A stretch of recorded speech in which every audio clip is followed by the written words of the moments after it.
할렐루야. 자리에 앉아주세요. 우리 이제 성경 통독 시간인데 혹시 본인이 지금 성경책이 없다, 혹시 깜빡하고 못 들고 왔다는 경우는 저기 지금 에어컨 앞에 성경을 비치해 뒀습니다. 그래서 없으신 분은 가서 받아주시면 되겠습니다. 네. 자주 보죠? 오전에도 제가 오고 오후에도 제가 오고. 네.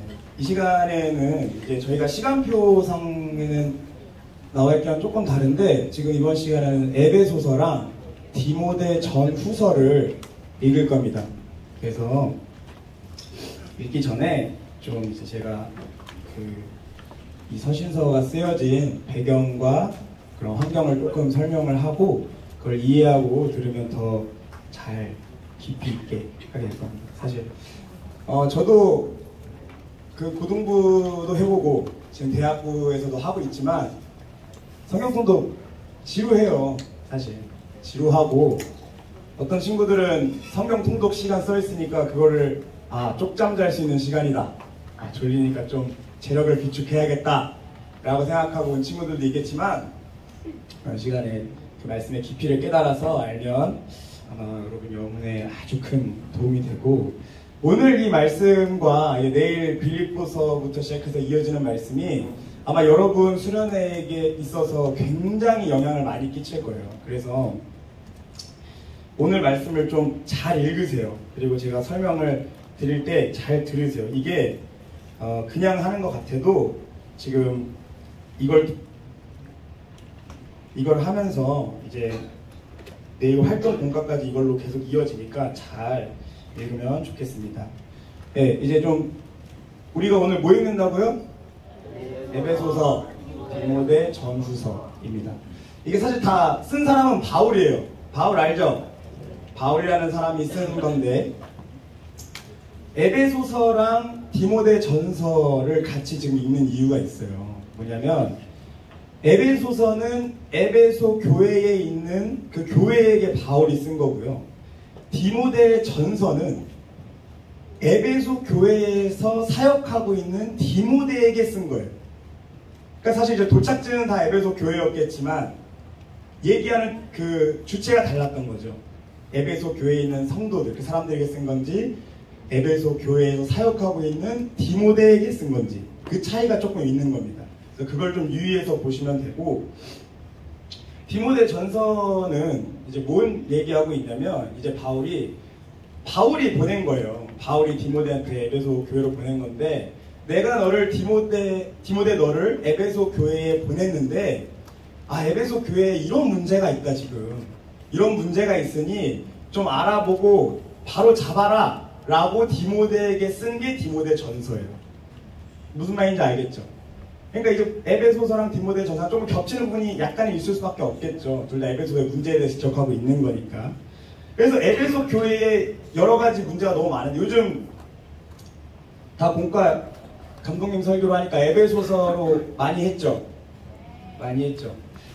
사실 제가 이거를 준비하면서 전도사님이 한 달 전인가 저한테 찾아오셔가지고 성경 통독 좀 담당해서 하라고. 그래서 뭐 담당할 게 있나요? 그냥 애들 읽는 거 아닌가 이렇게 저보고 좀 나가서 설명을 좀 하라고 하셔가지고 정말 마음이 쉽지 않았습니다. 그래서 한 달 정도 공부를 좀 했는데 제가 공부하면서 느낀 게 진짜 많아요. 왜냐? 내가 고등부 때 이렇게 선생님이 앞에 나와서 서신도 설명한다 그러면 여기 막 지도 하나 띄워. 자, 바울의 1차 전도 여행은 여기서 시작해서 이렇게 보여줘. 이렇게 말고 문인지 하나도 모르겠어요, 사실. 그래서 안 들어요, 사실 저는. 이런 얘기다. 그렇죠? 고등부 때 담당했던 선생님들이 계신데 그래서 되게 어려웠어요. 그래서 좀 지도 띄우지 말자 라는 생각을 좀 가지고 시작을 한 겁니다. 그래서 좀 쉽게 설명하고, 제가 이번 에베소를 공부하면서 참 느낀 게 뭐냐면 진짜 감독님이 이 에베소서를 진짜 잘 설명하고 계셨던 거구나라는 걸 많이 느꼈어요. 와, 진짜 이 내용을 이렇게 풀어냈다고? 라고 싶을 정도로 이 말씀의 깊이가 대단하시더라고요. 그래서 이제 좀 차차 보면은 에베소 교회에 문제들이 몇 가지 있었어요. 에베소 교회의 문제가 뭐였냐면 너무 많은 거짓 교사들이 나왔어요. 그게 뭐냐면 복음을 변질시키고 다른 얘기를 자꾸 하는 거예요. 예수를 떠난 얘기들. 그리고 에베소라는 지방 자체가 그 당시에는 가장 발달된 교통수단이 배였어요. 배. 가장 멀리까지 갈 수 있는. 그러니까 배, 항구가 있는 곳이 문화와 그러한 교통의 중심지였겠죠. 그래서 많은 사람들과 많은 문화와 많은 이방 종교와 많은 것들이 왔고, 특히 돈이 많은 사람들이 거의 많았어요. 되게 부자 동네였어요.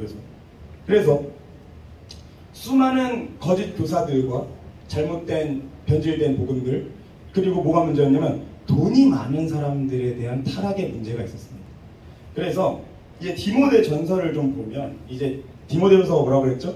그 에베소 교회에서 사역하고 있는 디모데에게 바울이 이러한 문제가 있으니 좀 확인하고 고쳐라 라고 전달한다고 했죠. 그래서 처음에 뭐라 그랬냐면, 잘 들으세요, 부유한 여성들에 대해서 얘기를 해요. 귀부인이죠, 쉽게 얘기해서. 그래서 되게 재밌는 게 뭐냐면, 우리 지금 교회 안에서 보면, 물론 지금은 이제 조선시대가 아니니까 없지만, 여기서 내가 교회 밖으로 나가면 하인으로, 종으로 산다는 사람, 내가 종의 신분으로 산다, 노비의 신분이다, 없죠. 그럼 또 반대로 난 양반 신분이다, 없죠. 우린 다시 똑같은 상황이에요. 근데 그 당시에는 종이 있고, 우리 이제 조선시대처럼 그 주인이 있는 시대였단 말이죠. 근데 교회 안에는 그런 게 없었어요. 에베소 교회. 근데 오늘 우리 집 하인이랑 같이 교회를 갔는데, 이제 얘랑 나랑 친구래. 얘랑 나랑 똑같대. 이게 어렵죠. 내 종인데. 그러니까 그러한 상황 가운데서 오는 문제들이 많았어요. 다 평등하다, 다 하나다, 다 우린 똑같다라고 하는 그 과정 가운데서 부딪힌 여러 가지 문제들이 있었다는 거죠. 그래서 그러한 돈이 많았던 사람들과 그들이 부렸던 하인들이 같이 예수를 믿기 시작하면서 나타났던 문제들, 그리고 또 뭐가 있었냐, 그 당시에는 교회 안에 장로와 집사와 여러 가지 사람들이 있었는데 다 남자였어요. 근데 이 사람들의 문제가 뭐냐, 나이가 너무 많아. 장로, 집사, 이 사람들이 나이가 너무 많으니까 이 여자들이, 돈 많은 여자들이 무시하기 시작한 거예요. 장로나 집사가 어떻게 얘기하고 뭐라 해도 그냥 무시하고, 뭐 내가 알아서 할게, 그냥 막 이렇게 얘기해. 그러니까 교회의 질서를 완전히 무너뜨리고 자기 마음대로 막 교회 생활하기 시작한 거예요. 그래서 디모데전서 2장에 보면 여자에 대한 얘기가 되게 많이 나와요. 여자는 교회 안에서 어떻게 해야 되고, 여자는 막 여자에 대한 얘기가 많이 나와요. 그러니까 이걸 잘 알고 읽어야 되는 게, 그냥 모르면은 막 바울이 여자한테 막 뭐라 하는 것 같지만, 사실 바울이 여기서 얘기하는 여자는 그 귀부인들, 돈이 많아서 나이 많은 남자 장로 집사들을 무시하고 교회의 질서를 무시하고 행동하는 여자들에게 하는 얘기예요. 그러니까 모든 그냥 믿는 여자한테 얘기한 얘기가 아니라 그 당시에 그런 특수성을 좀 이해하고 읽어야 된다는 거예요. 그러고 이제 그러니까 질서가 완전 무너진 상태였어요. 교회 안에 완전히 무너져가지고, 뭐 너가 장로니 집사니 그런 상관 없어. 그냥 막 하는 거야. 그냥 힘센 사람이 막 목소리 큰 사람이 하는 거. 그래서 교회를 질서에 대한 얘기, 교회의 질서를 바로 잡아야 된다라는 그런 얘기가 전반적으로 많이 나와요. 그래서 이제 읽으면서 우리 교회의 상황과도 많이 밀접한 부분이 있어서 굉장히 공감도 많이 되고 그러한 얘기가 많이 나와요. 그래서 어떻게 나오냐면, 디모데전서 읽어보면 감독은 막 이래. 그 다음에 뭐 집사는 이래. 그러니까 감독은 이래야 되고 막 집사는 이래야 되고, 그러니까 그 규칙, 그 순서를 다시 바울이 정립하기 시작해요. 그래서 감독은 이래야 하고 집사는 이래야 하고 누군 이래야 하고, 그런 이제 질서를 다시 확립하기 시작하고, 그것을 네가 바로 잡아라 하고 디모데에게 쓴 게 디모데전서예요. 그거를 좀 이해하시고, 그래서 이제 에베소, 이걸 조금 디모데전서를 조금 정리해 보면, 에베소를 향한 복음의 재점검, 그리고 그리스도인이라면 이렇게 살아야 한다라고 하는 그런 교훈과 책망이 담겨 있는 거예요. 바울이 떠난 후에 디모데가 사역한 이후에 나타났던 문제들에 대해서 디모데에게 쓴 거예요. 이해가 가시죠? 여기까지는 그렇게 어렵지 않죠? 네. 여기서부터 어려우면 뒤엔 더 어려워요. 쉽지 않습니다. 지금. 그래서 이제 그건데, 이제 그러면 디모데 전서, 그럼 에베소에 대한 얘기를 계속 하고 있는 거잖아요. 잘 들으세요. 여기서도 중요한데, 에베소서에 대해서 얘기할 겁니다. 지금 처음 읽는 에베소서에 대해서 얘기할 건데, 에베소서는 굉장히 방대한 내용을 담고 있어요. 그래서 우리의 신앙의 처음부터 끝까지를 다 담고 있어요. 그래서 근데 그 처음부터라는 게 우리 믿는 순간부터가 아니라 우리가 죄인인지 몰랐던, 내가 죄인인지도 깨닫지 못했던 그 이전부터 나에게 복음이 어떤 식으로 나에게 오게 됐는지부터 시작해서 정말 내가 마지막까지 내가 어떻게 달려가야 하는지에 대해서 아주 잘 설명하고 있는 게 에베소서예요. 그러니까 여러분의 신앙을 바로잡고 지금 앞으로의 그 신앙의 계획을 짤 때 아주 중요한 지침서가 될 수 있겠죠. 그래서 그것을 잘 파악하고, 그리고 이건 꼭 강조해야 되는 게 한 가지 있습니다. 에베소에서 우리가 좀 하나 되자 뭐 이런 얘기 많이 하죠. 하나에 대한 얘기를 많이 합니다. 어제 했던 찬양 그 이름이 뭐죠? 함께 지원해. 뭐지 그 가사가? 모퉁이 돌 대신 예수와 하나 되게 하신 성령 안에 함께 지어져 가네. 이제 그건데 에베소서에서 강조하는 게 있어요. 사실 하나가 되라 라고 얘기하는 게 아니에요. 에베소서는 하나가 되게 하신 거예요. 하나님이 하나 된 것 안에 너희를 부르셨으니 그것을 너희가 힘써 지키라는 거예요. 하나가 되라는 게 아니라 하나 된 것을 지키라는 거예요. 약간의 차이가 있지만 이게 되게 큰 차이거든요. 그래서 이거를 유의하고 봐야지, 그걸 안 보면은 좀 헷갈릴 수 있어요, 볼 때. 그래서 하나가 되게 하신 것을 지키는 것, 하나 되는 게 아니라. 그래서 뭐 이제 그것이 중요하고, 이제 마지막으로 이제 복음에 대해서 많이 얘기합니다. 예수가 전하신 복음, 다른 복음은 없다. 속지 말고 다른 이방 종교와 문화에 빠지지 말라, 혼탁해지지 말라, 경계해라 라고 하는 그러한 내용이 많이 담겨 있는 겁니다. 그래서 이제 이 뒷내용은 이제 내일도 조금 더 깊게 설명을 하겠지만, 에베소서, 빌립보서, 골로새서, 갈라디아서를 지금 우리가 읽을 건데, 오늘은 에베소서만 읽을 겁니다. 근데 이 네 개의 서신이 공통적으로 겪고 있는 문제가 있어요. 슬슬 졸리죠? 집중하세요. 얼마 안 남았습니다. 이 네 개의 서신서에서 똑같이 얘기하면서 겪고 있는 문제를 지적하는 게 뭐냐면, 이제 뭐가 문제냐? 그 전에는 이스라엘 사람들, 유대인들만 하나님을 섬겼어요. 근데 이제는 교회가 생기면서 뭐가 생기기 시작했냐? 이방인들이 교회 안으로 들어오기 시작했어요. 무슨 말이냐? 하나님의 율법을 따라보지 않은 사람들, 하나님의 율법대로 살지 않은 사람들이 교회 안으로 들어온 거예요. 우린 다 이방인들이죠. 어렸을 때부터 율법 지키며 살았어요? 메뚜기와 섭청 먹어봤나요? 안 먹어봤잖아요. 그러니까 우리는 이방인들이에요. 할례 받아봤어요? 안 받아봤죠? 저도 안 받아봤어요. 그러니까 율법을 지켜보지 않은 사람들이 교회 안으로 들어왔는데, 이 유대인들이 굉장히 그거에 대한 자부심이 있었는지 그걸 굉장히 강요해요. 이방인들이 율법을 강요하기 시작해요. 그래서 막 율법으로 살던 유대인들이 율법을 모르는 이방인들에게 율법을 강요하고, 그리고 할례를 강요하고. 그러니까 이방인들이 이걸 내가 해야 돼? 막 이렇게, 그런 율법 시대에서 복음 시대로 넘어갈 때에 일어나는 그 과도기 가운데 벌어지는 일들이 다 이 교회 가운데 있는 거예요. 그래서 바울이 여기서 뭐라 그러냐?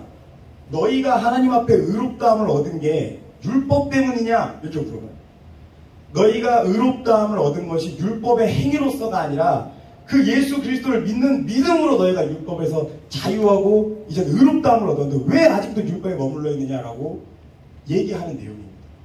그래서 그것을 잘 이해하고 이 율법에서 복음으로 넘어가는 그 과도기 시즌에 유대인들이 겪는 그 어려움을 좀 생각하면 될 것 같고요. 이제 이 내용에서 내일 조금만 더 자세하게 설명하겠습니다. 사실 다 설명했어요. 이제 마지막 다 왔습니다. 다 오지도 않았어요. 이제 이거 끝나면 성경 읽기 시작해야 돼요. 이제 우리 뭐 남았죠? 디모데 후서. 디모데 후서는 디모데에게 쓴 거게요, 디모데에게 쓴 게 아니게요. 디모데에게 썼다. 디모데 후서는 디모데 전서처럼 바울이 디모데에게 쓴 것이다. 손. 확실하게 드세요. 확실하게. 네. 아니다. 이거는 디모데에게 쓴 게 아니다. 선생님이 이렇게 우리를 갖고 노는 것 같지만 절대 아니다. 디모데에게 쓴 겁니다. 디모데에게 쓴 겁니다.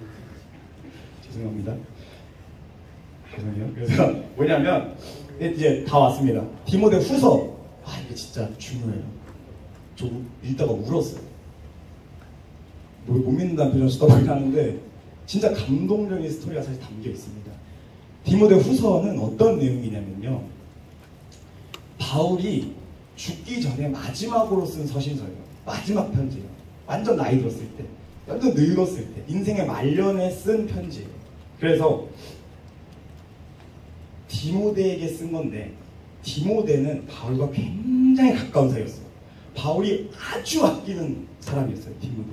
그래서 디모데에게 어떻게 얘기하냐면 아들아, 이렇게까지 얘기해요.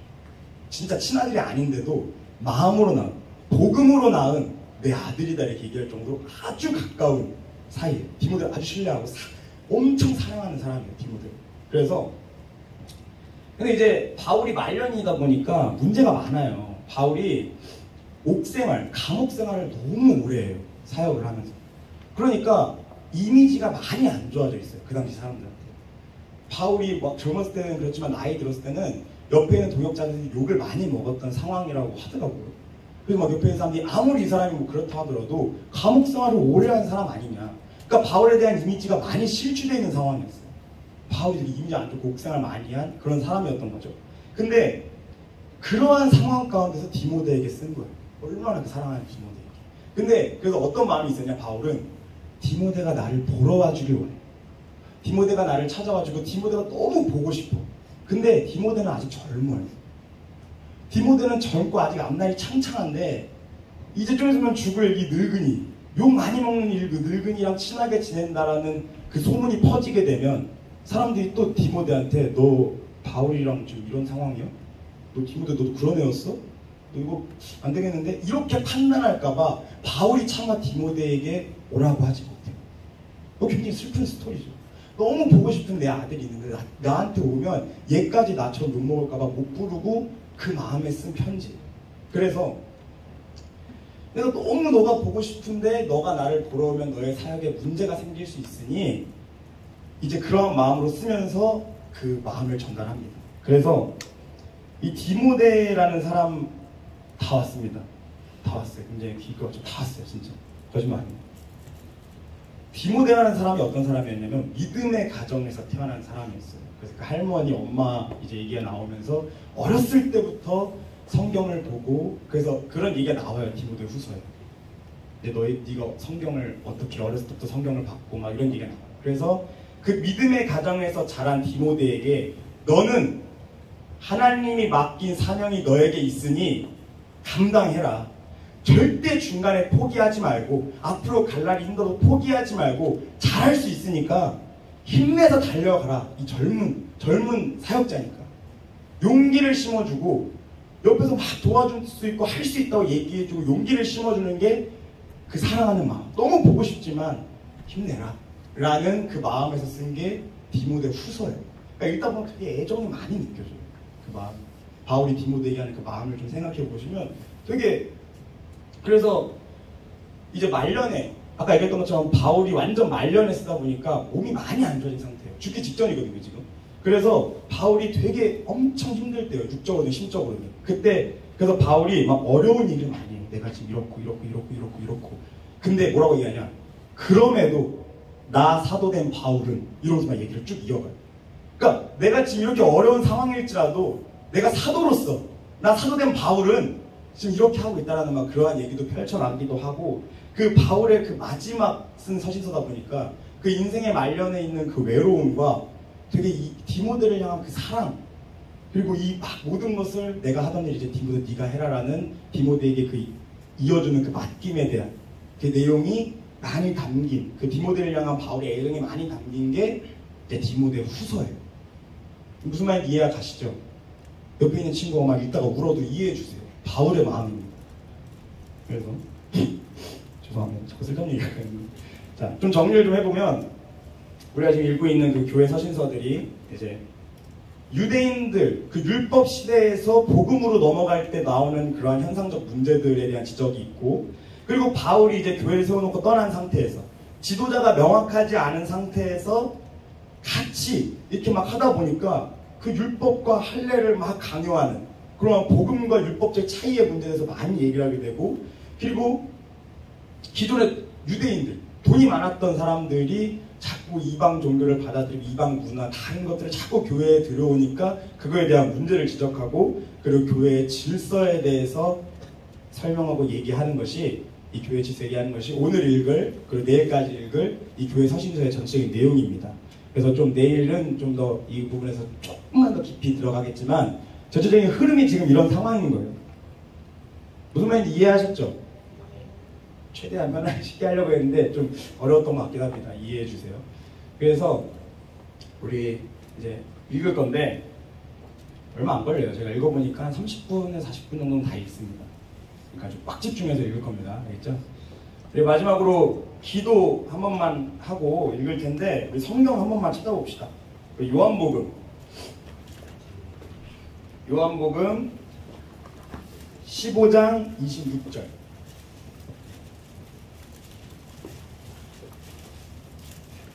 조금 더운데 에어컨 다 껐나요? 나오나요? 네, 앞에가 더운 거군요. 15장 26절.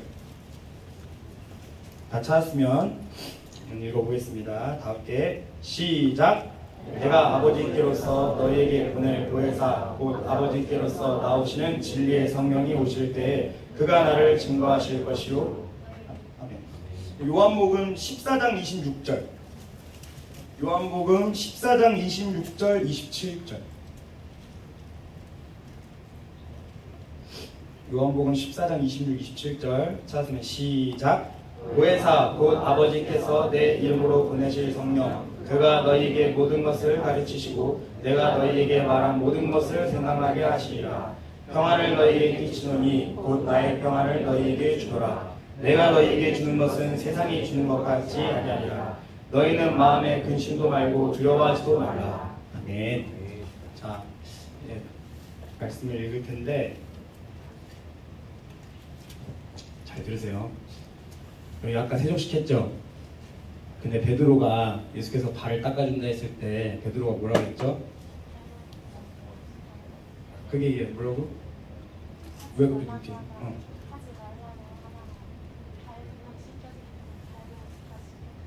맞아요. 처음에 하지 말라고 하다가 발을 씻겨줄게 라고 하니 안 씻겨주면 너와 나와 상관이 없어 라고 하니까 베드로가 그럼 나 그냥 내 몸 전체를 씻겨주세요 라고 해버려요.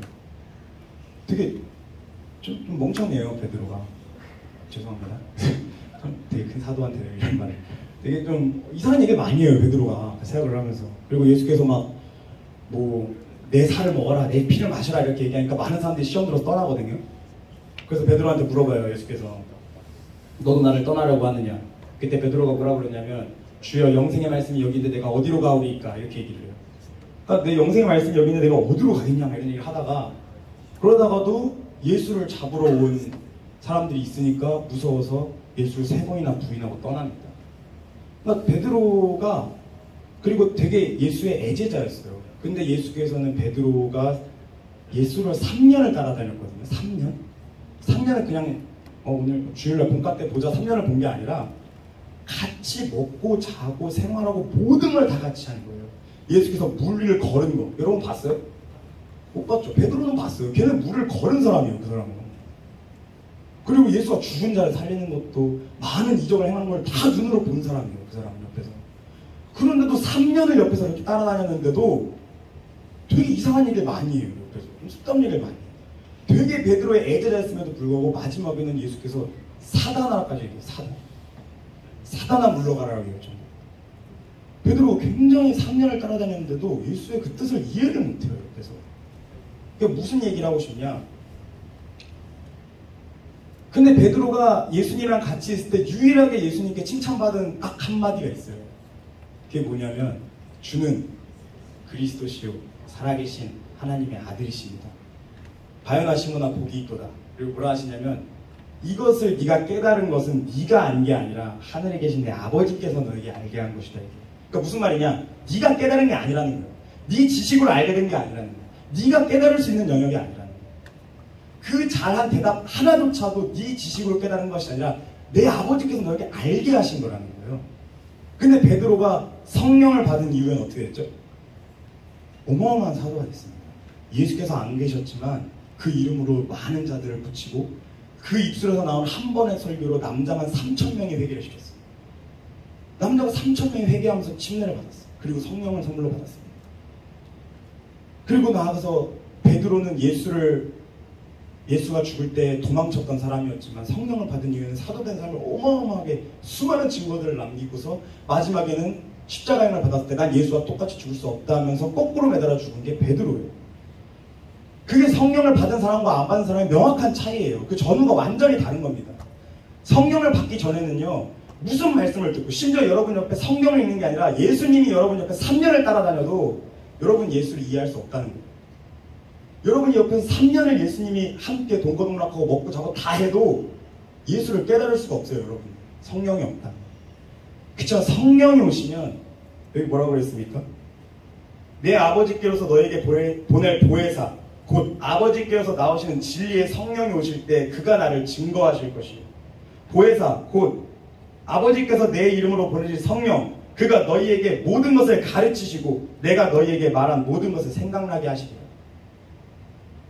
그럼 한 가지 기도하고 이제 읽을 텐데, 제가 지금 잘 기억 안 나죠? 방금 제가 디모데전서 얘기하고 뭐 했던 거 가물가물한데 싶은 친구도 있을 거예요. 성령으로 깨달아야 됩니다. 성령으로. 그냥 지식적으로 외운다고 되는 게 아니에요. 말씀이라는 게.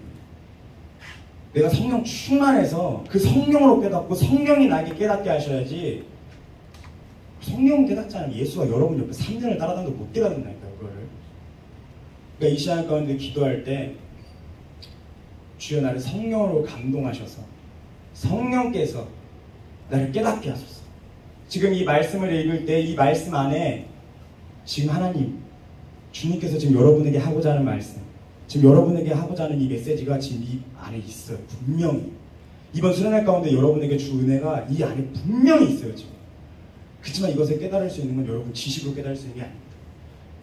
100번, 1000번 읽는다고 깨달아지는 게 아닙니다. 성령의 감동함이 있어야만 깨달을 수 있는 겁니다. 성령의 날 도우소서. 성령의 날 도우소서. 성령의 날 깨게 하시고 정말 내게 읽을 수 있는 힘을 주시고 깨달을 수 있는 힘을 달라고. 정말 내가 성령 충만하여 하나님의 마음을 알고 그 마음을 가지고 내가 이 성경 말씀을 나의 것으로 받을 수 있도록 우리 다 함께 마지막으로 예수여만 하고 성령 충만할 것으로 기도하겠습니다. 예수여! 하나님 아버지 감사합니다. 우리에게 이렇게 또 귀한 말씀을 읽을 수 있는 시간을 허락하시고 우리에게 이렇게 귀한 시간 가운데 말씀 앞에 나오게 하시면 참으로 감사합니다. 하나님 아버지 성령으로 역사하여 주시옵소서. 성령으로 역사하여 주시옵소서. 성령으로 깨닫기 원합니다. 이 말씀을 성령으로 깨닫기 원합니다. 하나님 아버지 이 말씀을 내게 더하여 주시옵소서. 이번 수련회 가운데 지금 나에게 하시는 분 하나님 그 말씀이 오니 하나님 아버지가 간절한 심령으로 가난한 심령으로 받을 수 있도록 주여 도와여 주시고 성령을 깨달을 수 있도록 아버지와 감동하여 주시옵소서. 성령께서 깨닫게 하시고 가르치시고 생명나게 하사 내가 이 성령의 감동으로 이 말씀을 받을 수 있도록 도와주시옵소서. 이 말씀이 내게 영생의 말씀이 되고 생명의 말씀이 되고 내가 앞으로 신앙생활할 때 길이 되고 진리가 되고 생명이 될 수 있도록 주여 도와주시고 인도하여 주시옵소서. 하나님 아버지 역사해 주시고 인도하여 주시옵소서. 모든 것을 주님께 맡깁니다. 성령을 인도하시고 역사해 주시옵소서. 주님께서 함께 하시고 인도하여 주시옵소서. 살아계신 예수님으로